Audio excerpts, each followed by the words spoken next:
ये जो मानसिकता है ये कुत्सित मानसिकता और हार की जो खीज है वो मिटाने वाली मानसिकता है।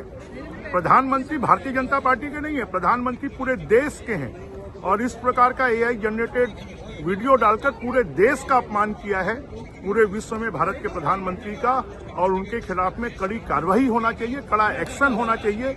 जो लोग इस प्रकार से सिर्फ प्रधानमंत्री जी का अपमान नहीं है, पूरे देश का अपमान है। सर, मदनी के बाद सपा सांसद का बयान कि जिहाद करने का समय आ गया, मुसलमानों को जिहाद करना चाहिए। जिहाद का असली अर्थ होता है शिक्षा के लिए जिहाद, सुरक्षा के लिए जिहाद, लेकिन ये किस जिहाद की बात कर रहे हैं सदन में? देखिए, अब मानसिक रूप से ये सब लोग दिवालिया हो चुके हैं।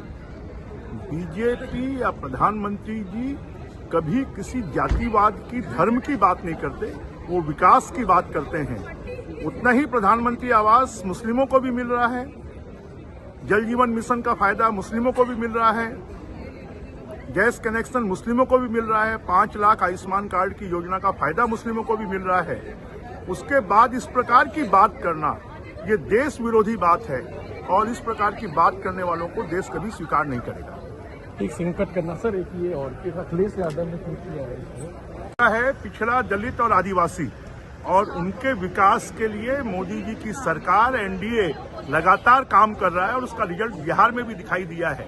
अब मुझे लगता है कि बिहार के रिजल्ट के बाद अब उनकी भी दाल गलने वाली नहीं है और इसलिए गलत अर्थ निकालकर और गलत अफवाह फैलाने का काम और गलत अर्थ निकालकर लोगों को गुमराह करने का काम कर रहे हैं। तो अखिलेश जी के इस ट्वीट को कैसे देख रहे हैं, इसमें 5 महिला सांसदों को आधी आबादी डालने के बाद? उसका मतलब वो पीडीए बता रहे हैं सर। ऐसा है, जब दिमाग विचलित होता है ना तो फिर वो कुछ भी कह सकते हैं। Thank you sir, thank you. वो जिहाद की बात करते हैं तो शिक्षा के जिहाद की बात करें, वो बात करते हैं तो स्वास्थ्य के जिहाद की बात करें, वो बात करते हैं तो आतंकियों के खिलाफ जिहाद की बात करें, नक्सलवादियों के खिलाफ जिहाद की बात करें, परंतु इस प्रकार की सदन में जिहाद की बात करना, क्योंकि मोदी जी की सरकार में, एनडीए की सरकार में सभी वर्गों का समान विकास हो रहा है और इस प्रकार के जिहाद की बात करने वालों के खिलाफ देश की जनता जिहाद करेगी।